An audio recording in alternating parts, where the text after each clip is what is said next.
The only real hope and change you'll ever get is from God. It's going to come from the Lord, or it's not going to come at all. It's going to come when you admit that you can't do it and that you've got to have His help. We certainly do live in different times, but I can tell you right now that countries are going to pretend it's not as bad as it is. Even this weekend, it's been an awful weekend, actually. Lots of losses. It's not my position, or I certainly wouldn't speak about others in this matter, because families are involved, and many people they're not having a good weekend, having lost family members engaged in conflict. So it looks like the death toll is going to continue to rise before they even declare what we're actually in. And it is the escalation of it. It's not going backward. It's going forward. Even with proposed ceasefires, short-term peace agreements, all is failing. It's doing nothing but fueling the resolve of opposed parties, opposed armies, and the fallout is increasing. It's only a matter of time before it encompasses the entire globe. And everybody is doing everything they can to keep this in the region, but it's spilling over too quickly. That means Germany, Europe as a whole, the USA, other countries they should step in the high-risk area probably in about 72 hours, based on how things are going. I say that because the chatter, of course, is up. Too many movements, strange and odd movements taking place within Europe, within the USA, from different people and players that are normally watched. Very strange movements. This is really going to be a time to hold on to everything that you have. Sobriety is going to be of the utmost importance. You're also going to notice a collapse in the mental processing of a lot of people. I say that because our magnetosphere is about to take a severe hit. I would estimate that at least at the beginning, 15% of the magnetosphere is about to be lost, and it won't be coming back. I doubt if it will have the strength to regenerate. We really do live in a pretty perfect biosphere. It's not seen that way because nobody is talking about it that way. But we will. I'll say it again, it's important that people really do know, and I'll do this with the greatest of responsibility, but people should know what the true conditions are that they actually live in. People have been blinded to a degree from seeing many things. There's no such thing as a mystery. They just keep that alive so that that seems to ease people. The problem is, and it's a big problem, if people ever foresee that they have no future, there's a certain type of phenomena that takes place. Probably 2 out of every 5 people will go through this phenomena. They will begin to act very violently towards everybody else because nothing else matters. The only thing that keeps those types of people calm is self-gain. If they ever face a position where they will not have self-gain, they will destroy everything around them with no conscience. That's how they are. It's very difficult to find out who these people are because they act just like everybody else during normal times, but they do everything for themselves. And if they're ever faced with a hopeless future, they're going to take it out on everybody. They will begin to destroy people around them. This is a known fact because, believe it or not, some early examples of this took place when they do different psychological and social experiments, which result in most often death. They do it anyway. These people are everywhere. They are of a different breed. We're not talking about Nephilim folks either. This is think of a person who has no real core belief, but they just exist within the framework of what people expect. They're very selfish. They think of themselves first, and if ever faced with doom and gloom, they will not hesitate to violently start, carrying out things all around themselves for no reason. They just become hyper-violent. They're all over the place. They do outnumber other groups of people that will be put in certain categories, but they're everywhere, and you will start to see them. It's one of the reasons why they won't release information that will prove any one religion correct. They won't do it. They won't do it because they know it will be a breakdown in the social order, but not in the way you think. They do realize people will begin to kill each other. They will lose control. Control right now is an illusion. It is something that all of you offer those in charge. No one is forcing you to do anything. You're being maneuvered, and you grant all control to them. Did you know that? Think about it real quick. You're not being forced to do anything. You're living inside a set of rules, and these rules are designed to keep everybody in a certain place. That's why they work so very hard to keep these rules. Everybody wakes up and they grant leadership power because the average person does not want to deal with it. You're trained that way. People are raised up that way. I know it sounds terrible, but it's true. You grew up to depend upon them. And despite the gripes around the world, people are not so ready to rid themselves of these leaders. That will change over time, but right now, people depend upon them. They do. So keep that in mind. You are living in a world that has been presented to you. You've been trained up in it to give your sovereignty, so to speak, over to somebody else. And nobody is forcing you to do anything. You're expecting your leaders to do exactly what they told you they would do. See how the system works? You're trained to have an expectation of leaders, right? People fulfill those roles. You grant them every liberty possible to do that, every power possible to do that. You may argue and gripe and not like it, but not one person has ever stepped up to halt the entire thing. Not one. Isn't that funny? Nobody has. It's kind of like ants or bugs. If bugs ever realized what they could do, no other life form would have a chance, would they? The problem is bugs cannot coordinate on that type scale, not by themselves. So because they can't coordinate, they're kept separated. They're kept in these tiny groups. They'll never rise up. But if they ever came to the conclusion or began to think and figure some things out, no organism on this earth would have power to stop them. No organism. There's something in it. That is something.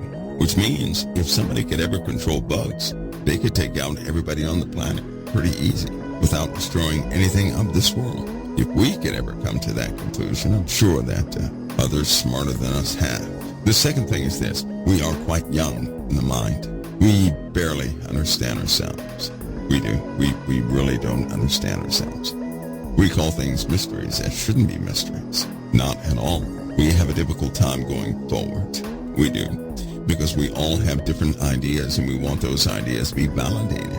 That's how we live. So we're kind of stuck. I wouldn't look for humanity to evolve in the slightest way as far as mental thinking. We have far too much division, and tactics have worked extremely well, keeping us divided.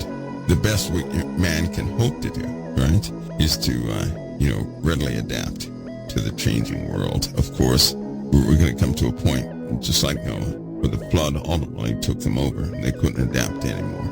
And that will be that. But in our case, it is the close of an extremely lengthy process, and you're in the final curtain call of this process. So don't miss the boat. Many of you you've gone too far. You've come a long way. The Lord has done a wonderful work with all of us. He's been gracious and kind, patient, and let's try not to throw that away at the very end. Many people are losing hope within themselves, not because they lost everything, no. It's because they do not see the future. I'll tell you guys something. As far as politics is concerned, one of the reasons people get so sickened by politics is because it can easily crush your dreams. It can cause you to worry, really worry. Because if the wrong person gets in there, people feel they're going to have no future, right? Which we know that's not true, because the Lord is the ultimate authority. He already told us what he's going to do. And haven't you noticed that everything has been working towards prophecy? That end result God said we would have. The average person, they want somebody else to represent them. But I believe the workload is going to be a bit high. Whoever sits in office this time is going to regret it. They will. Folks, I had to remind you, the world is not like us. They're not kind. They're not considerate. They're not praying. They are cruel and forceful. An antichrist type spirit is in the earth in full operation, even as we speak. And so whoever sits in power, if they're a good person, it's just not going to be good for them. So you also have to prepare yourselves for something. Get yourselves ready for the unbelievable. Get yourselves ready for the truth.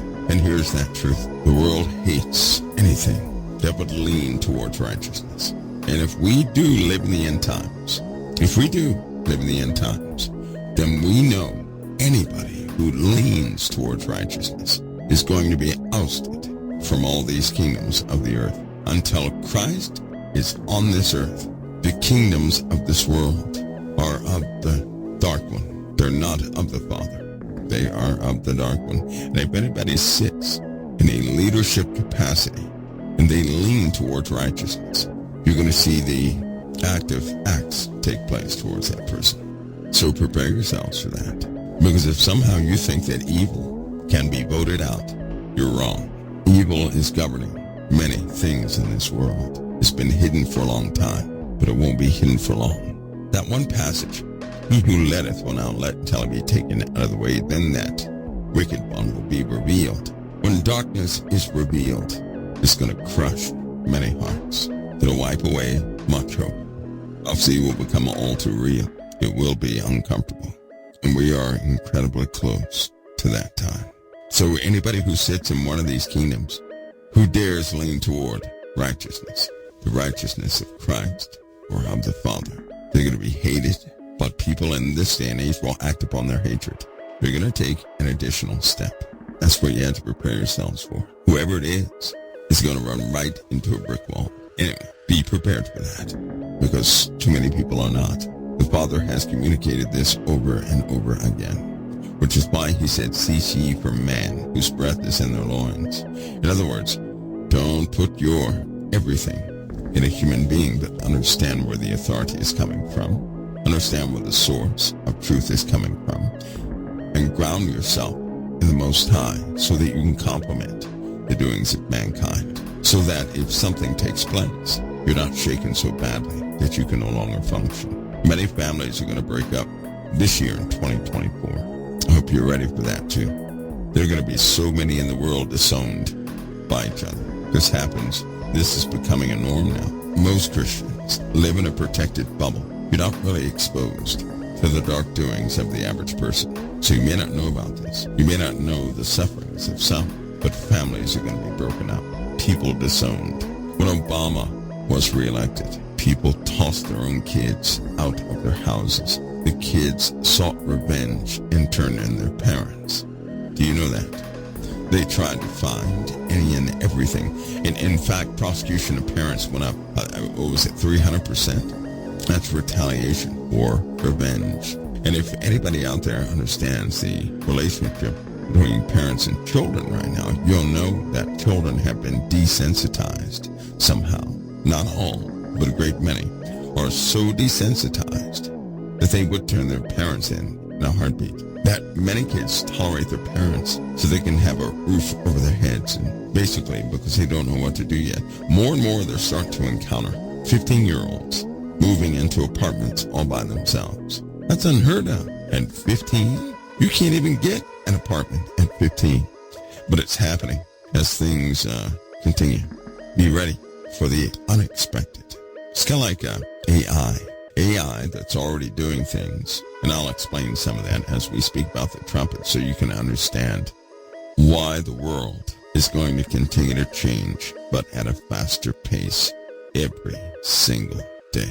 I'll give you guys an overview of that and what's happening, what's already happening. It was inevitable, and you can clearly see where it's going, which is going to cause more issues. We'll analyze that tonight as we read about the trumpets and look into the trumpets. I know a lot of people read past the trumpets and they say, hey, we get past the trumpets, we're going to have A, B, and C. I'll tell you something. If you think the populace is going to remain intact after the first few trumpets, you might be thinking differently once we get through. Plus, the other trumpets, which are the woes, man stands no chance. And God gave us complete accountability following the trumpets as to who was in the earth. I think you'll be surprised. But it will not be a person sitting back in their recliner watching Revelation unfold with popcorn and a soda. No, that's not the way it's going to be. In this prophecy, everyone is included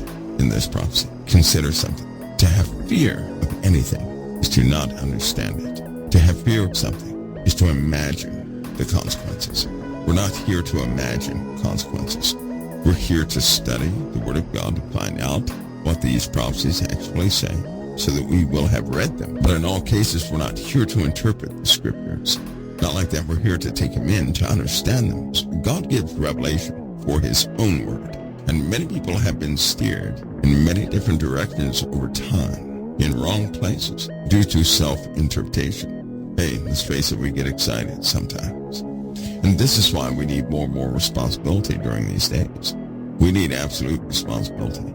And all of us can do a better job in stepping that up. And our information is going to have to be impeccable and usable. It's going to have to be very usable. That takes 5 times more work than usual, and great confidence in the Most High, good faith in the Most High. But we'll get there and we'll do that. And the point is that each and every one of you who desire to be assisted to have that better walk with Christ, even in troubled times, will have that walk regardless. That no arrow that's flying by noonday will touch you. That you'll remain in the secret place of the Most High. We all have a process, but that process is to grow you, to ultimately deliver you as a child would be delivered. That you may be born and take up your position in the eternal realm. In order for that to happen, we have to have truth. We do. We have to. It's kind of like this Miami thing. All these people are trying to make the boogeyman appear that he was in Miami because they can't believe, or they don't know the sequence of events that took place that day. They just don't. So when the alien thing popped up, everybody ran to it. But there's some big problems with the alien thing. Professional analysts have gotten involved in some big problems. Some of the footage was not real. Big on one of the pieces of footage, you can see the same cop car 3 times, and all 3 drivers are synchronized. So somebody was, where do you get the good information from? You got to speak to the people directly, right? Nobody's stopping any of you from doing that. Nobody's stopping you guys from calling down there to that police station and say, one of your officers won't talk about what happened that day. Nobody's stopping anybody from doing that. The problem is people like to consume mysteries. Let's go ahead and face it. People love to consume mysteries. And so that's like crying wolf. And one day, people are going to need to know about the Shadim, the real attacks, the real deal that will sweep over this earth. And everybody will be affected. But because so many people will have cried wolf, you're going to be hard-pressed to warn anybody about that. And when they experience it, their minds are not going to accept it. They're not coming to kill people. It's your damn or not. They're coming to cause people stress. That's what they're doing. They want to corrupt it. And so far, they've not been doing a good job. But they're pressing even the harder. So let's get ourselves rooted even the more. Revelation. You guys ready? Straight to the trumpets. Here we go. After the trumpets, we have a lot to read. Revelation chapter 8. We're going to revisit the first one. Keep in mind, the angel, Revelation 8:5, the angel took the censer, filled it with fire from the altar, cast it into the earth. There were voices and thunderings and lightnings and an earthquake. Do you guys think that the voices, the lightning, and the thunderings, right? Let's put that in perspective. John saw this while he was being escorted. This is what he saw when he was escorted. So it doesn't necessarily translate to the earth, or does it? Let's take another look. Listen. He said there were voices and thunderings and lightnings and an earthquake. What does that tell you? They are in effect. They are in fact in effect on the earth. This is something that's in effect on the earth. What about the voices on the earth? You guys may have heard about some prophecies, especially with Native Americans. Well, in fact, it's with just about all cultures. They talked about the loudness of the heavens that made people's ears bleed. Is what they talked about. They talked about war trumpets. The Native Americans, I believe they called it something else, but it was similar to war trumpets, especially some of the prophecies of the Navajo, the Hopi, too.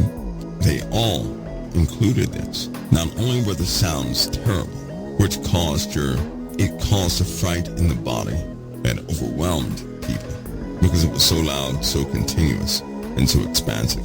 But there was a cry heard, a cry of children all across existence, they said. I can only imagine that. Can only imagine. A loud noise, your ears bleeding. But that's not all. They said also there were sights in the heavens. They said the face of God moved across the heavens, which caused instant heart attacks. It caused a fear so deeply embedded that indeed they etched this in just about every single cave marking and everything else. I'm sorry that people have, over time, that they have pushed this narrative that what these cave markings are is a bunch of gibberish in some cases, or they gave no one the other pieces of evidence found in just about every single culture that would have closed the books on the interpretation. They didn't share that with people, because if they did, it probably would cause a deep scar in people to start to rise up. Here's something you may not know about yourselves. Many of you have had dreams, right? And in those dreams, you were a different person, it seemed. And you knew people in that dream that you have never encountered in life. Now, if you have not dreamed this way, don't worry about it. You may not remember. But I'd be so bold as to say that more than a few of you have had dreams where you knew people and they knew you, but these are people you never met in your life. But somehow in the dream, you were so well acquainted with them. It's like you knew them, like you've always known them, but they were utter strangers. In your body, just as an animal, for example, an animal will do specific things, and based on their parents, they have learned behaviors from their parents. For example, take a simple dog, for example. Say a dog is trying to jump over a fence. All the days you have him, and he can't quite get it. So obviously, it's a true desire of that dog, but he can't do it. Do you not know that when he has young pups, that desire is passed to the pups? And one of those puppies is going to have, or just about all those puppies, is going to have a strong desire to go over the fence. But they're going to start early in their training. They'll likely go over the fence. Why?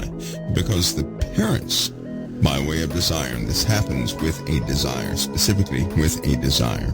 When you have a desire, you start sending off chemical markers all throughout your body. They get imprinted on your DNA, brand new instructions. And so when you pass that on, they are deciphered, of course, and they come out in another specimen. So they want to jump over the fence with that desire. If you were acquainted with a long-lost truth, and if it were an impressionable truth, you would know it. You would know it. You would have identification of it. You would have an emotional connection with it, and you wouldn't understand how. This is one thing early on. I could see that they kept that separate at all costs. They don't want anybody to have that emotional connection to some of these ruins, right? They don't want that, because if that were to happen, it would drive your curiosity.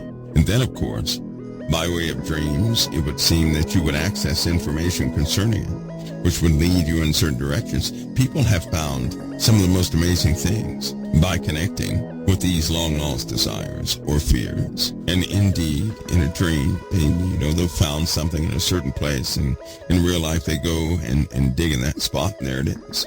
You would have some sort of connection, some sort of insight. You may start to find out what they don't want you to find out. Why wouldn't they want anybody to find out anything like that in the first place? Because if you somehow connected with a truth that was long lost, you would then begin to spread that knowledge. If it is truth, other people would recognize it. All of a sudden, the illusion would fall apart. All these lies and misdirects, they'd fall apart. It'd absolutely fall apart. They don't want that to happen, because if they fell apart, you would reconsider why you're so docile in the face of absolute doom, and you would not stay put according to the instructions they give you. You wouldn't feel so helpless. You turn into an instant maverick, is what you would do, and you would inspire others by way of truth to do this. Here's the difference. If you inspire a person to do something, that's one thing. You inspire a person to do something, and they know it's truth also. Nobody can stop you or the other people. That's the difference.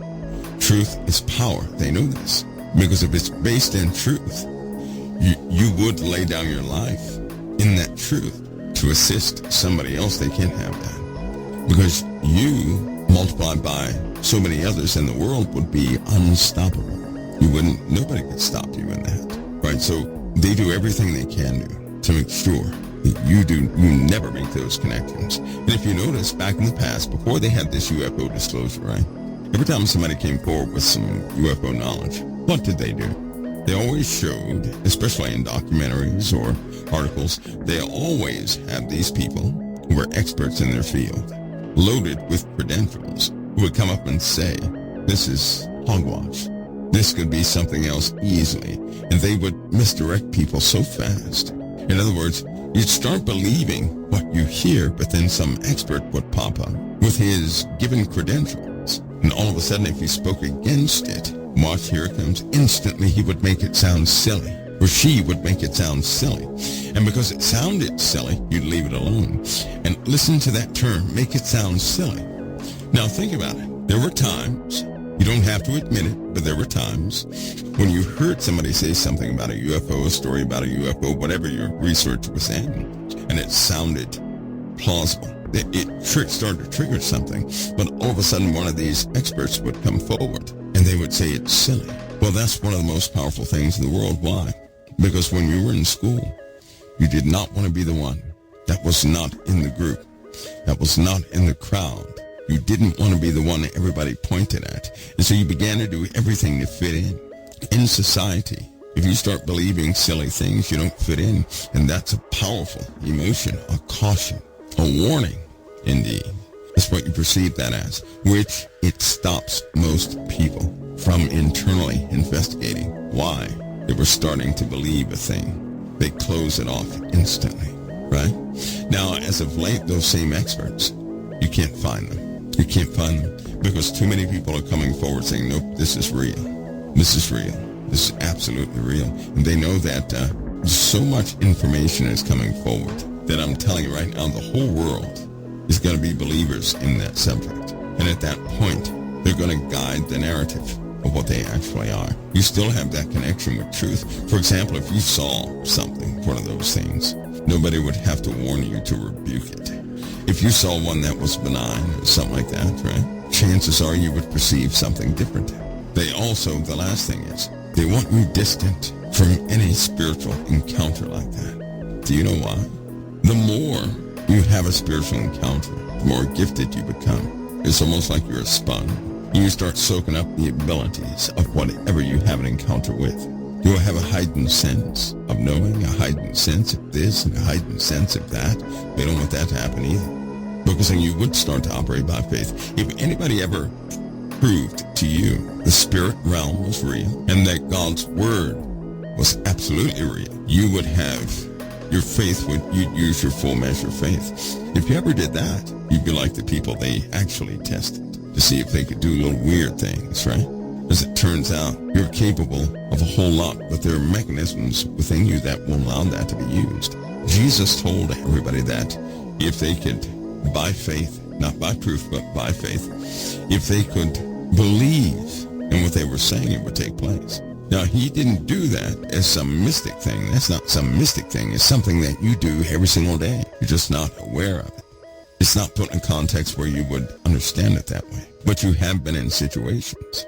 You have been in situations you didn't even notice what you were doing because, as it turns out, when a person is truly walking by faith, they're never impressed by what they do. It takes a person external from that person to actually document what they're doing. There are cases, you guys have had cases in your own personal lives when something was, in fact, broken. But somehow, you went to go use it again, and it worked, or, nothing was wrong with it, only to come back where somebody else will say, well, how did you use that? It was broken. And you say, well, no, it's not. You go over there to do whatever you do, and it is broken. And you get this confused look on your face, like, wait a minute, I just used it. And it's almost like something comes and says, forget about it. Don't revisit that. Don't do that. Forget about it, right? Because if you ever begin to operate by faith, you're actually operating by authority. Remember something, faith is when you operate with things not being proven to you. In order for a person to operate by something that has not been proven to them, another mechanism must be at work internally, or you will not do it. And it's not falsely believing anything. It is having a knowing of something beyond proof. You begin to operate by, it's kind of like Christ.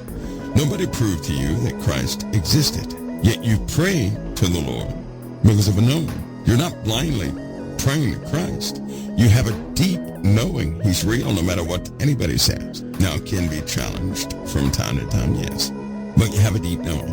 And so you will speak to him, look to him, expect things of him by faith or by that deeper knowing beyond what you can sense physically or see physically.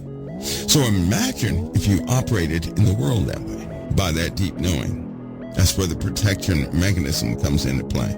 You can have a deep knowing that things are possible, but you won't be able to execute them. Anybody know why? You will not be able to execute things in certain levels of faith for a specific reason. Let me share it with you. Believe it or not, there are many things you have not overcome yet. If you're sick, something very simple, you're sick, you want to be healed. You pray to the Lord to be healed. And then instantly, you feel you don't deserve a healing. So you cannot consistently operate within what you ask for. You can't do it. Why?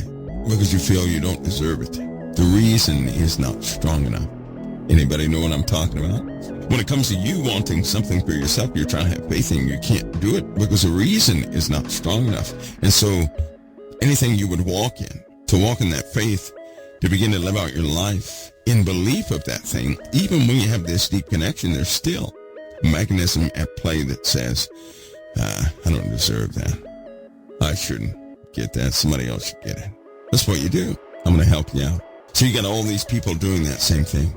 And so what happens is sometimes you, for the sake of something, sometimes you can believe, and indeed in those moments you overcome. But you've only been able to overcome by one motivation, something that most do not discuss. But the Lord set you up for it. Now, I can tell you right now, if you're disobedient, you won't actually fit in a specific spot to be able to perceive it and to carry it out. But let me share it with you. Again, when you try to believe something for yourselves, there's a mechanism at play, and it says, I don't deserve this, I don't deserve that. And so you accept that, and indeed, whatever you were, about to endeavor to have faith in just was destroyed, right? But there is something that if you can operate by it, your acts of faith would not be destroyed. And here's something funny, Satan knows it too. So as I'm telling you this, I want you to think in the many ways he's been stopping it and what he has actually done to try and get you never to be in that position in the first place. Because if you begin to operate by true faith, he's finished. His efforts will be destroyed. So again, you can have, it's almost like we don't have enough self-worth and confidence in ourselves to actually continue to believe that we deserve something, so we shut our own faith down. We can't continue to believe that we deserve healing, so on and so forth. But the Lord put people in your life, didn't he? All of us have people in our lives. Now, what we've done with those people that God put in our lives, God knows, and we know too. But I'm telling you right now, he put people in your lives.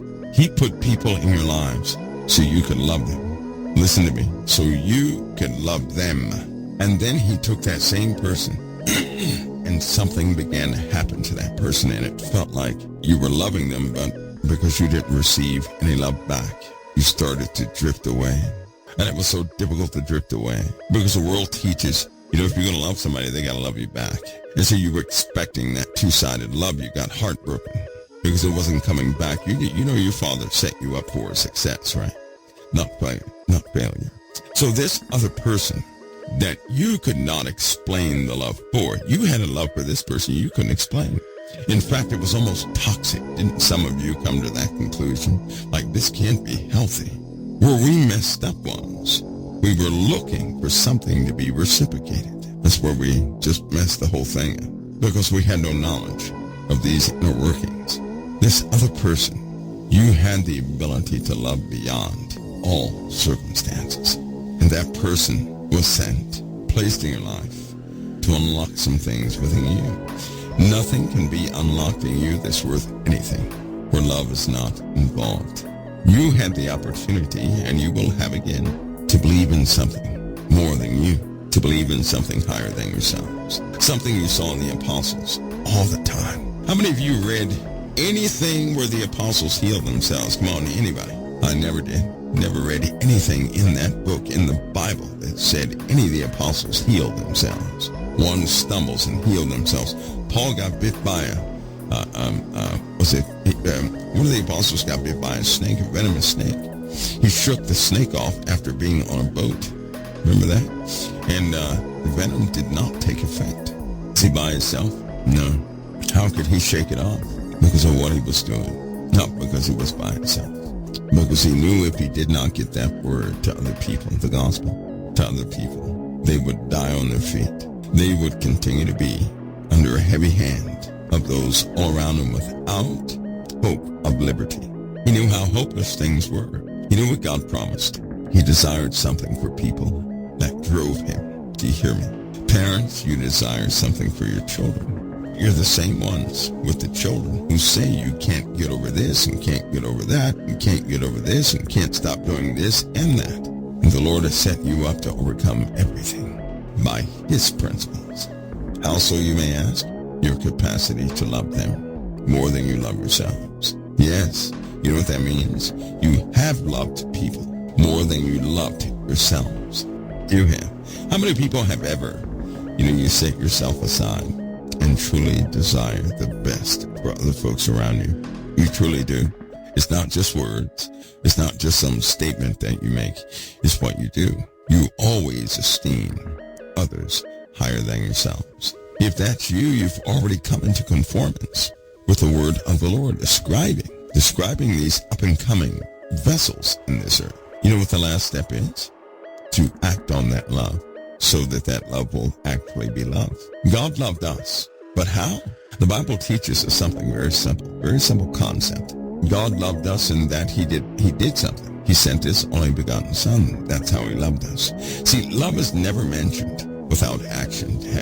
Did you guys notice that? There's always some action following love. If love has no action, nothing describing what you loved, because to love something is to do something to that something. For example, love takes the place of a verb, something that you're doing.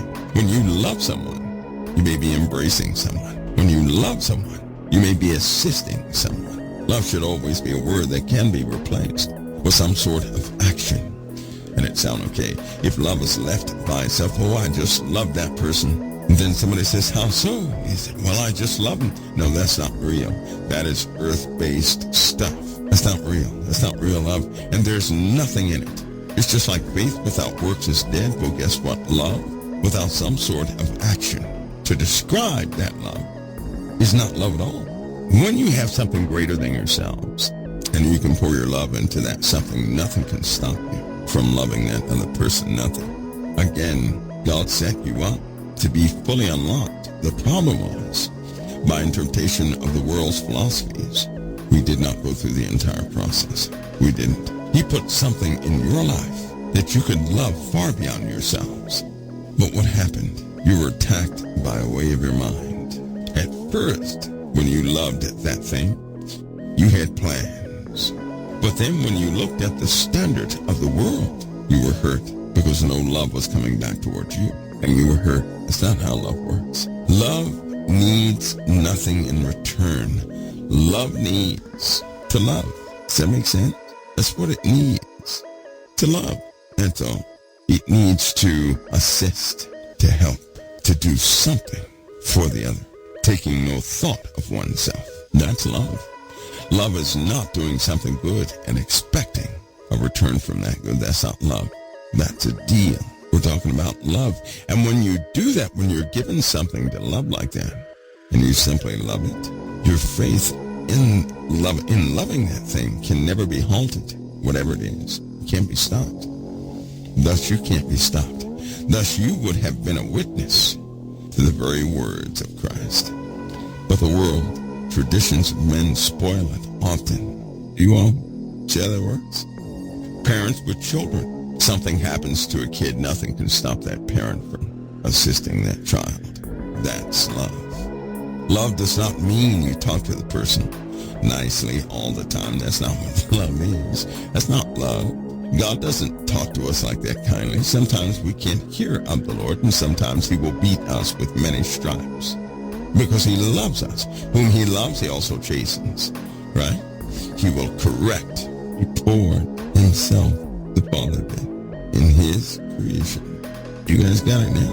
I think you see it. So, when you're having faith in the same area of love, faith is complete.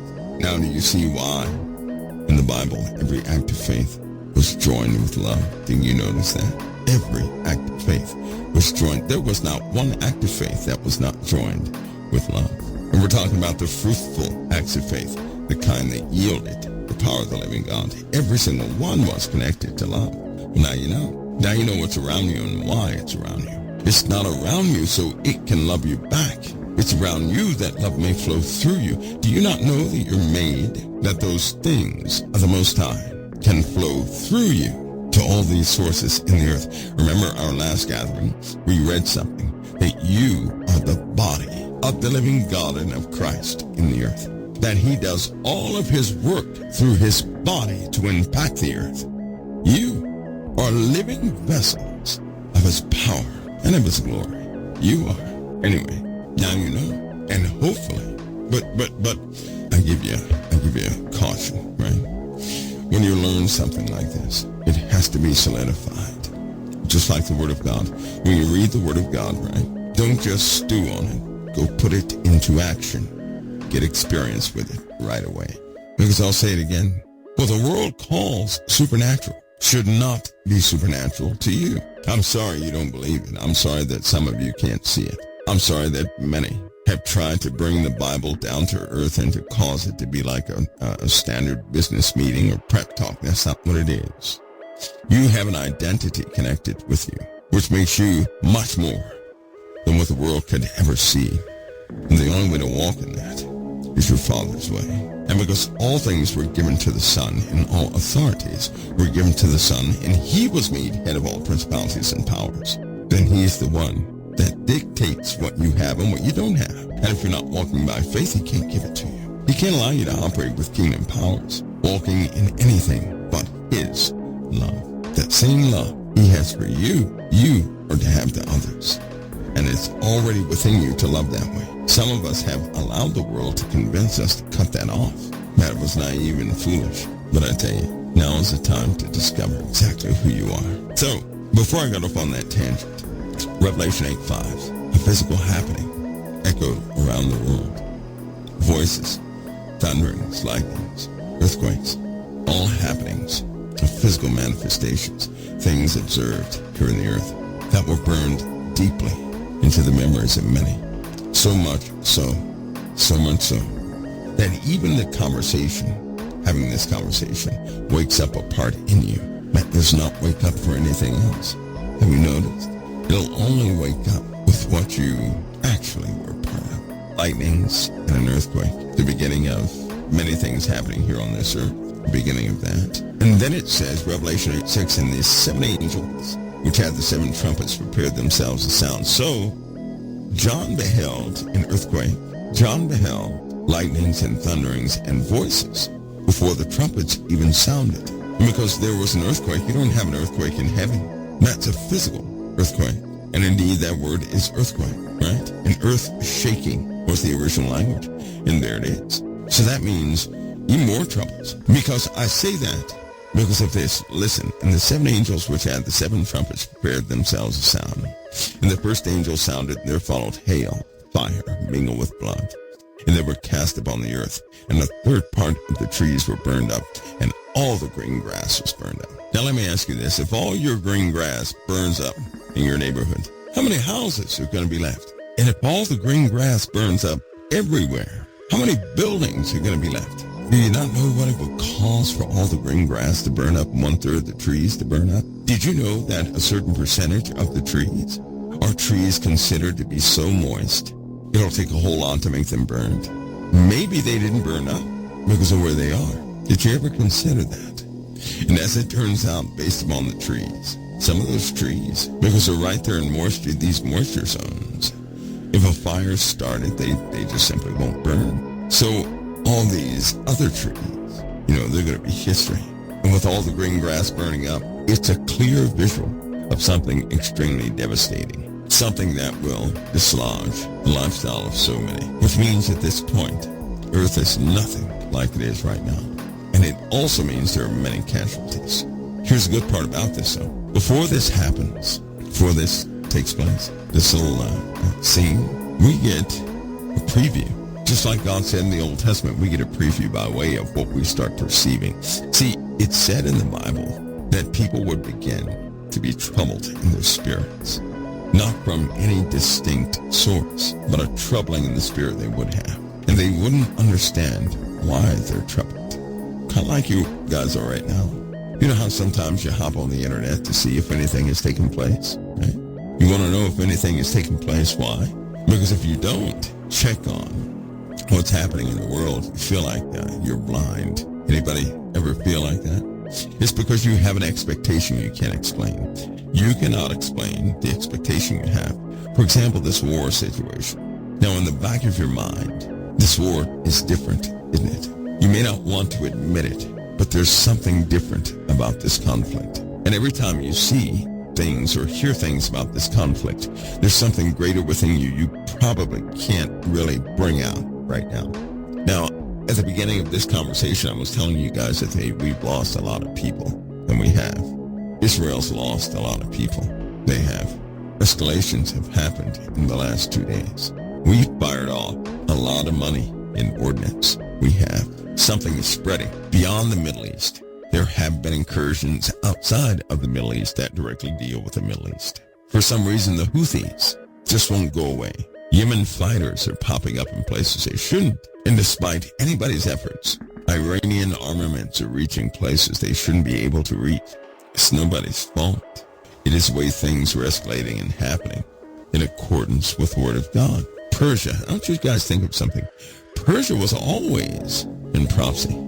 It's just that for a long time people thought that Persia was done for. So they never talked about Persia. They always talked about Russia, not Persia. They always talked about other countries, right? Not Persia. Persia specifically has always been in prophecy. Isn't it funny how Persia has been preserved all this time, and now we hear about Iran, right? Iran supplied this and Iran supplied that, and Iran had a breakthrough in this, and Iran is responsible for this. But Iran is supposed to be, nobody talks about Iran. Well, except for us. They talk about everybody else who's obvious. And why do they talk about everybody else who's obvious? Here's my point. You hear a different narrative concerning Turkey, you don't hear anything about Syria, right? You just don't. There are a few places you won't hear about because they don't add those places in the public narrative. And it's funny how they watch this all the time. When people do not discuss a place, they know what you're not discussing. They know what you're talking about on social media. They know that. They know what you're not discussing. But most of the places, most of what you know has been told to you. It's not something we really know, is it? It's not something we know for fact, is it? No. It's something we've been told. It's something that they continue to say, isn't it? It is not something that we absolutely know. It's not. Which is why people say, well, I don't understand how Iran can do this. I don't understand where they're getting the money from. I don't understand this and I don't understand that. They don't understand because the world told them differently. Or more specifically, the media. Different people talk for the media. Have essentially gave them knowledge. And they're utilizing that knowledge, but now that knowledge is not, it's not translating very well, right? It's not telling the whole story. And they know they're missing things, but where they go? They can't go to China. They can't go to Yemen. They can't go there. The closest neighbor they have is right next door to them, or the people at work, or the people, they left in another neighborhood. They don't know those people directly. This is what I'm saying. The interpretation of the world for each person is given to them. It's not something you've seen for the most part. It is something that people have agreed upon. Then you believe it. There's a quote, and the quote goes like this. I didn't make the quote. It said, history is a lie agreed upon. That's what history is. That quote is old and was very true. History is a set of lies agreed upon. That's a quote from a famous person. That's a very true quote. History is a set of lies agreed upon. Isn't that something? And it is. What were they saying? What were they implying with that statement? Why would somebody make that statement? Because they knew what people are failing to see. When you start understanding what the world is outside of propaganda, it's kind of heavy. It does not match what you've been taught and told. And because it doesn't, you carry a weight with it. And it's very difficult to tell anybody that, because you'll start fighting years of knowledge that's been placed over a person. You've been highly manipulated to accept a certain view of the world. And anybody who speaks opposite that, they're going to be a crazy person in your mindset. You're going to see them as crazy because they spoke differently from what you were told. But let's go ahead and face something right now.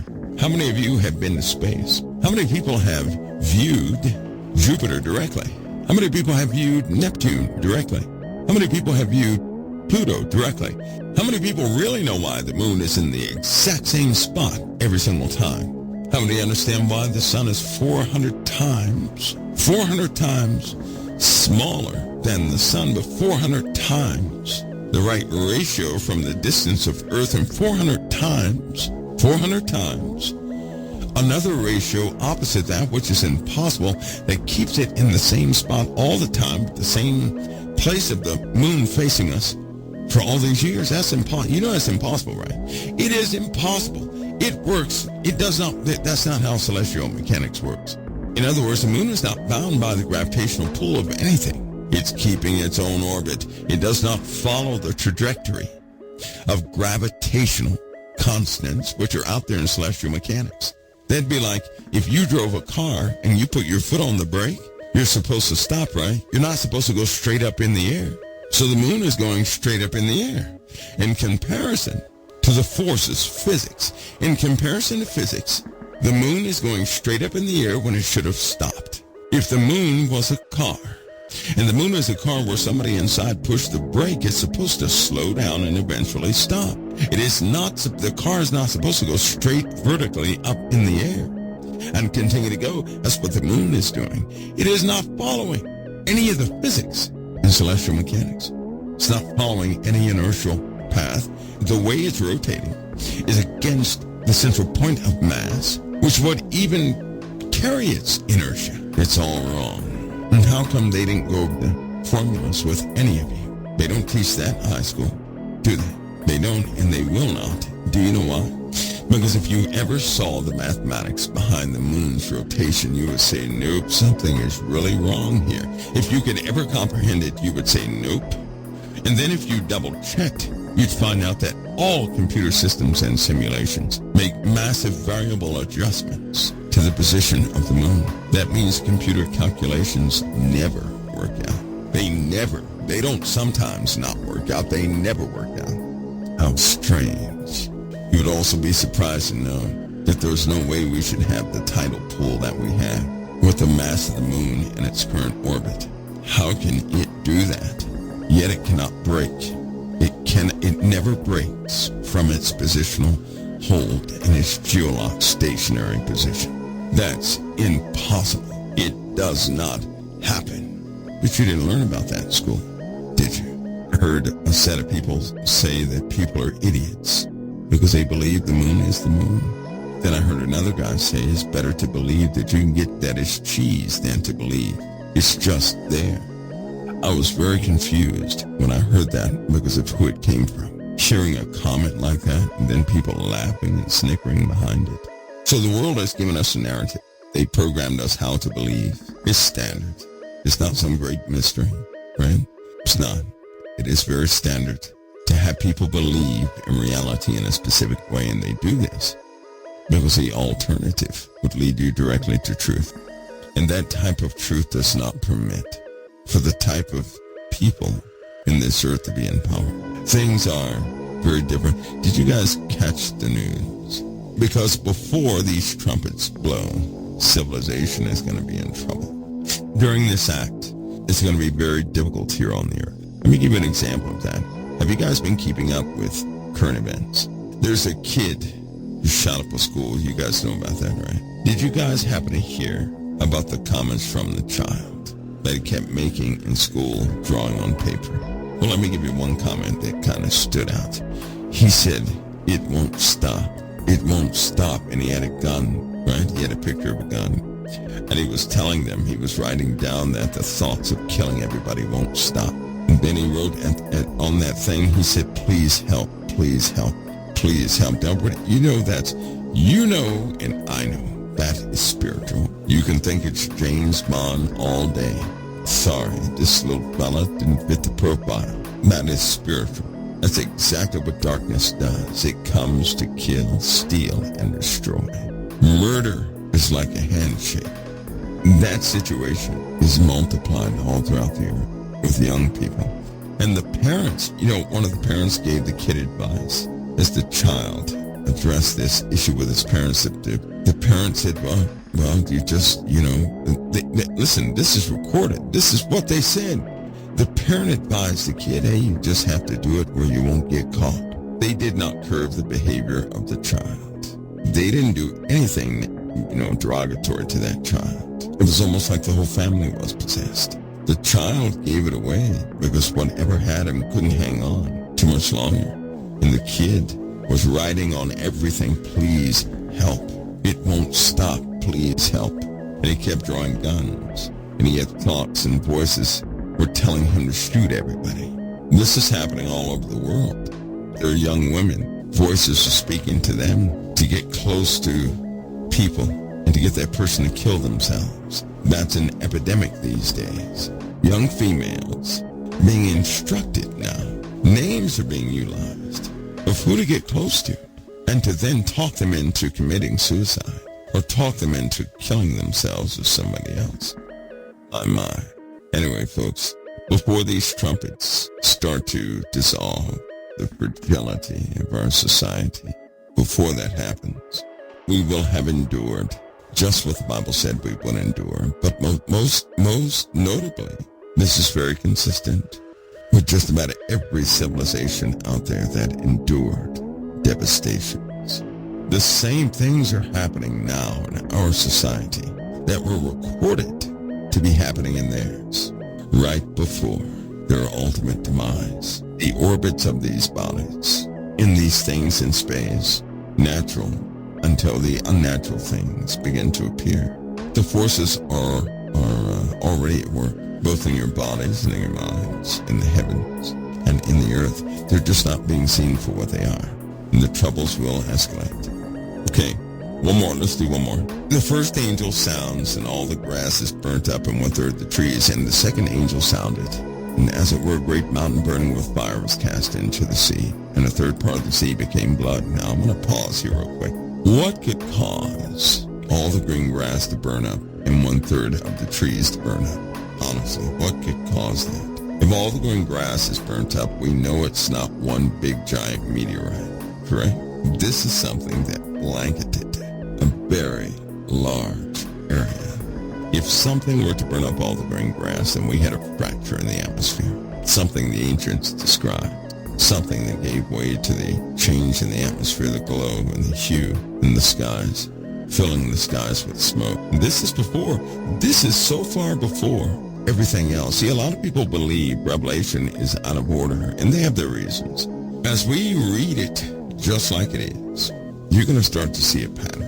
But what I've done after seeing we're in the trumpets, I have some small sketches from the trumpets to the end of the Revelation. You're going to see a pattern in things. And it does not need to be out of order. I honestly believe after the first trumpet, the second trumpet's going to blow. After the second trumpet, the third trumpet. I believe they're in order. I believe that we have a concept. A lot of people say, well, you know, people are still on the earth at that time. If you read in Revelation at the type people that are on the earth, you don't want to be around those people. The other folks of whom God has protected are protected by the living God. There's no in between. And no one repented after a certain point. Folks, that means you're in for a bumpy ride.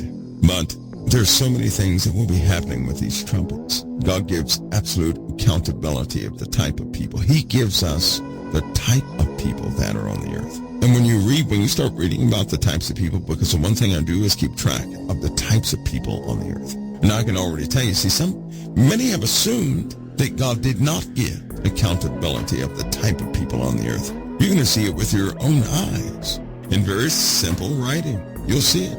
You may not believe it, but you'll see it. But I'm telling you, here's what gets in the way of revelation. The world. The world has written Hollywood movies, right? A bunch of novels and everything else. And if you take notice, their knowledge, that indoctrinated information they give you, is getting in the way of you just simply receiving what's in Revelation as is. To me, it's important to receive it as is. That's important. Not with my change or twist on it, not with my thoughts, but to really receive it as it was given to John. It was one thing I do know, is that when God gives you a vision or something like that, you have to give it exactly as it was given. The smallest alteration will change everything, and you don't want to do that. There are a lot of cases when people ask me about certain dreams I've had, right? You don't want to change anything. Now, I already know there are parts in certain dreams I've had people may not understand, but I tell it the way it was given to me anyway. Only when it's about to take place do I ever get the fullness of what that thing was. I have one exception, and that was this hot storm that's going to sweep across everything. I was given a full explanation of that, and we'll come to that bridge soon enough. But one of the biggest and the most troubling things is this. When Jesus went to sit at the right hand of the Father, a clock began. It is a very serious clock. And it seems like the world is stalling. Things are stalling badly, like a traffic jam. But unlike any other traffic jam, something is coming to push everything forward, whether it wants to go or not. Okay, the second angel sounding, with this great mountain burning with fire cast into the sea, and a third part of the sea became blood. A third part of the sea. Now that has to be clarified, because we have that word sea there.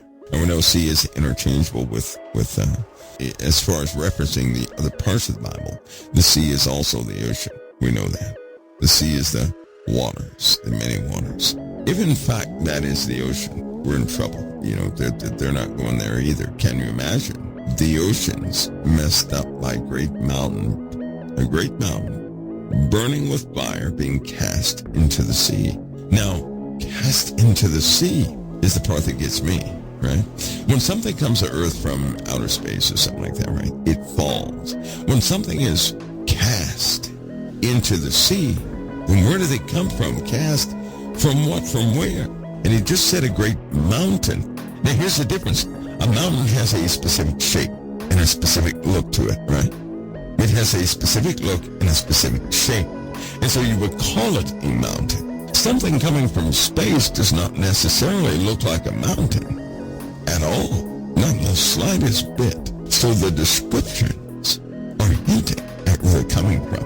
I say this because I believe this great mountain burning with fire being cast into the sea is a volcanic top. Massive.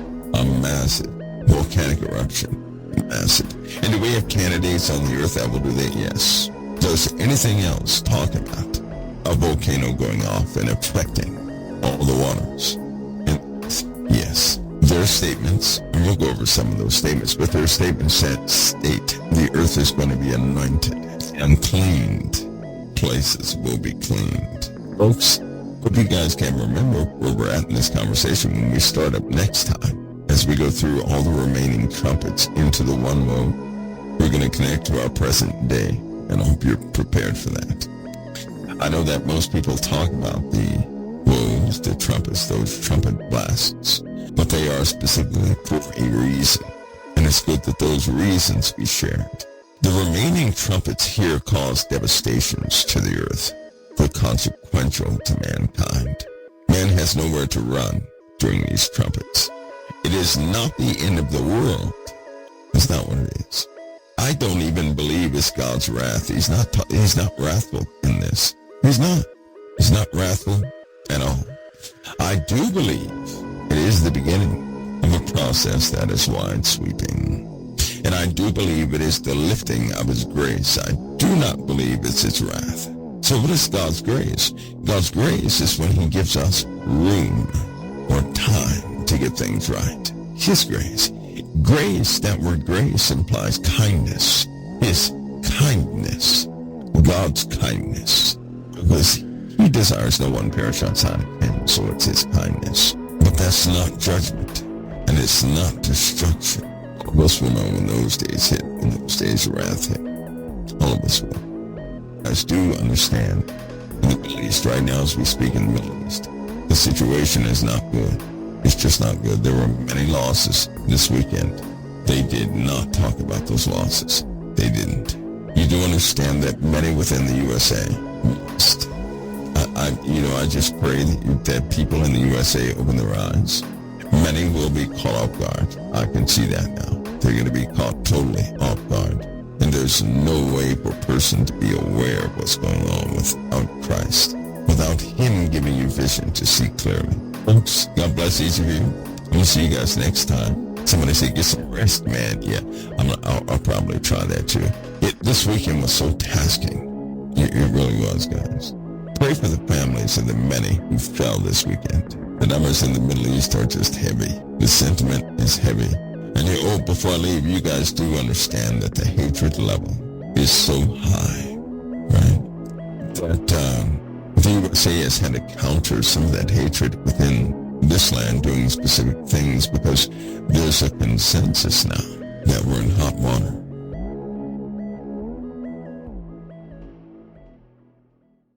Notice also in the last days perilous times shall come. For men shall be lovers of their own selves, covetous, boasters, proud, blasphemers. It takes the grace of God to change us, folks. How can you be saved if you're not willing to repent? And the Lord Jesus Christ said, except ye repent, ye shall all likewise perish.